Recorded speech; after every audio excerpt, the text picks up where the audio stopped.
Depuis le début du siècle, la construction des planeurs a toujours été en France une tradition.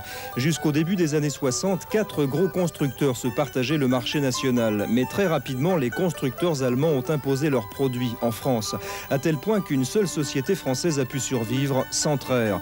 D'autres petites sociétés existent bien sûr, mais Centrair représente aujourd'hui 95% de la production nationale.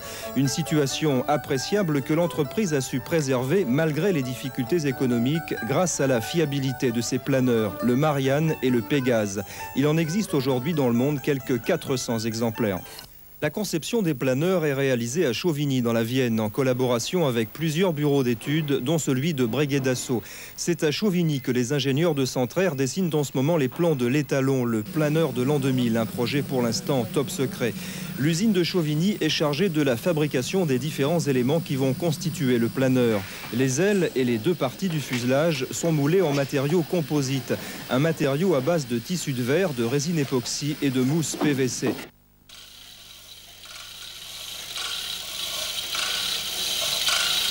Lorsque les demi-coques du fuselage sont prêtes à être collées, il faut alors amener à l'aide d'un palan les deux éléments, l'un en face de l'autre. Cette manœuvre est elle aussi particulièrement délicate car le collage doit être parfait. Les parties supérieures et inférieures doivent coïncider exactement. Il ne sera pas possible de recommencer l'opération par la suite. La réunion des deux éléments doit se faire du premier coup, sans quoi les deux parties du fuselage seraient mal ajustées et le planeur inutilisable. Lorsque le séchage est terminé, les structures sont envoyées au Blanc, dans l'Indre, où se trouve la seconde unité de fabrication Centrair. La finition, c'est d'abord le ponçage à la main, avec du papier à grains de plus en plus fin. Le ponçage complet d'une aile peut demander jusqu'à 50 heures de travail. Ensuite, il s'agit de polir la surface extérieure pour lui donner un aspect lisse et brillant. Pour une aile, cette opération ne dure pas plus d'1 heure. Lorsque le fuselage, les ailes et le plan fixe sont terminés, il s'agit de les assembler.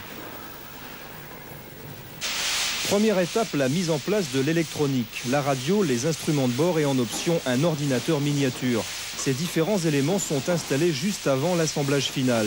À l'intérieur de chaque aile se trouve un longeron en acier qui assure la liaison avec le fuselage.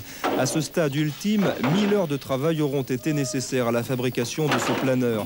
Un appareil pesant un peu plus de 300 kg. Lorsque le planeur est terminé, il faut bien sûr le vendre. Un Marianne coûte à l'achat environ 350 000 francs, un Pégase 180 000 francs. En France, les principaux clients de Centrair sont des associations et des clubs.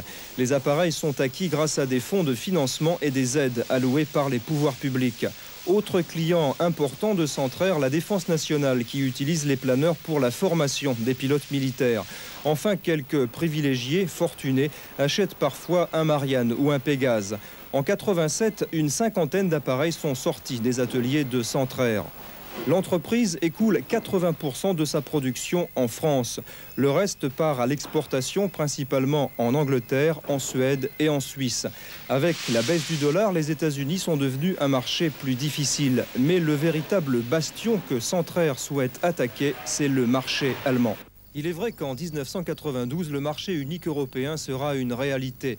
Durant les 20 dernières années, les progrès technologiques les plus importants enregistrés dans l'industrie aéronautique l'ont été dans la fabrication des planeurs. Et la compétition a fortement contribué à cette évolution.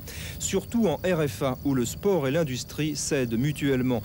Une association qui explique bien sûr le succès des planeurs et des pilotes d'outre-Rhin.